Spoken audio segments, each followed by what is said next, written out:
రాజధాని అంశం పక్కన పెడితే ఇప్పుడు ఈ రాష్ట్ర ప్రభుత్వం వచ్చి దాదాపు 14 నెల రైట్. అప్పులు చూస్తే కోటి అంటే 1,75,000 కోట్లు అప్పులు చేశారు. రైట్. ఎలా అనిపిస్తుంది అంటే పాత ప్రభుత్వంతో పోల్చుకుంటే 3,32,000 కోట్లు మేము చేసాము. చంద్రబాబు గారు వచ్చిన ఏడాదిలోనే 52% పైగా అప్పులు చేశారు.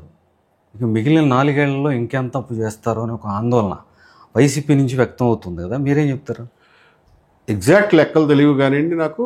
అంటే వాళ్ళు 3 లక్షలు చేశారో 7 లక్షలు చేశారో 10 లక్షలు చేశారో ఇంతవరకు వాళ్ళు వేసిన వైట్ పేపర్లో కూడా క్లారిటీ రాలా. అంటే ఆన్ రికార్డ్ అసెంబ్లీలో చెప్పిన బేస్ చేసుకున్న దాన్ని బట్టి అయితే ఇప్పటివరకు అయితే ప్రస్తుతం 9 లక్షల కోట్లు ఉన్నాయి సార్ ఇప్పటి వరకు ఆంధ్రప్రదేశ్. అంటే సావరైన అప్పులే కాకుండా సావరైన గ్యారంటీ సెక్యూర్డ్ అన్సెక్యూర్డ్ రెండు కలిపితే 9 లక్షల కోట్లు ఇప్పటి వరకు అయిన అప్పు ఆంధ్రప్రదేశ్. రైట్. దీన్ని ఈ ప్రభుత్వం కూడా ఇంకా ఈ అప్పులు ముందుకు ఎక్కువ అవుతాయో తప్ప తగ్గే అవకాశాలు ఏం కనిపించడం.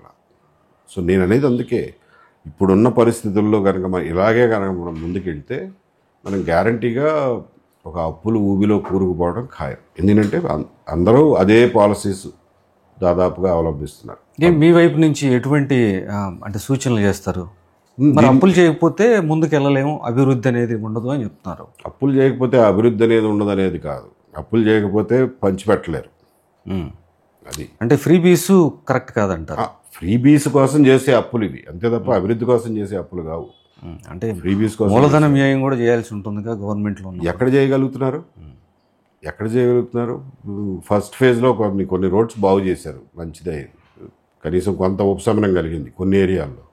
బట్ వాళ్ళలో కూడా చాలామందికి వాళ్ళకి బిల్లులు కట్టలేకపోతున్నారు, లేవు డబ్బులు మూలధన వ్యయానికి. అంటే మీకు సంక్షేమ పథకాలకు సంబంధించి మీకున్న ఐడియా ఏంటి సార్? అసలు ఇవ్వాలనే వద్దనే?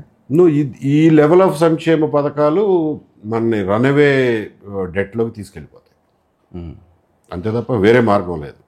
మరి ఇప్పుడు సంక్షేమ పథకాలు అనౌన్స్ చేయకపోతే ఓట్లు వేసే పరిస్థితి లేదని రాజకీయ నాయకులు నమ్ముతున్నారు కదా.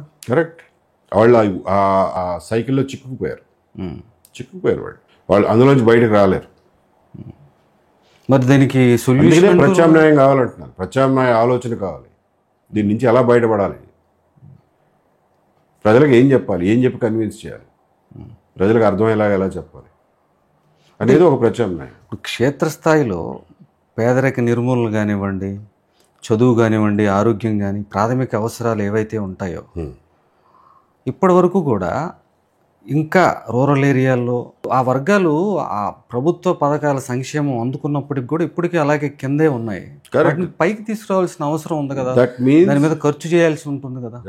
That means there is something wrong with what we are doing. మనం చేస్తున్న దాంట్లో ఎక్కడో తప్పు ఉంది, ఎక్కడో పొరపాటు ఉంది. ఎందుకంటే ఇంత ఖర్చు పెట్టినా కానీ ఉపయోగం లేదని మీరే అంటున్నారు కదా. అంటే ఎక్కడో తప్పు చేస్తున్నాం, ఇది కాదు మార్గం, ప్రత్యామ్నాయ మార్గాలు వెతకాలి, తప్పదు.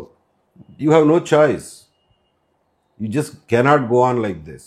ఖచ్చితంగా సంక్షేమ పథకాలు అనే వాటిని ఆపేయాలంటారు. No, I'm not saying that.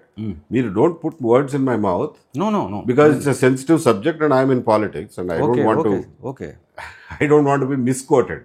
Sir, ఇప్పుడు మనం వెళ్తున్న దారిలో వెళ్తే గ్యారంటీగా గోతులో పడతాం అనేది అయితే అర్థమవుతుంది కదా. మీరు చెప్పిన లెక్కలే, మీరు చెప్పిన అప్పుల లెక్కలే, నేను చెప్పిన ఇంకా బిల్లులు చెల్లించలేని పరిస్థితిలో ఉన్న లెక్కలే, ఇవన్నీ వాస్తవాలే కదా. సో ఇలాగే ముందుకెళ్తే గోతులో పడతాం అనేది నిర్వివాదాంశం. There is no debate about it.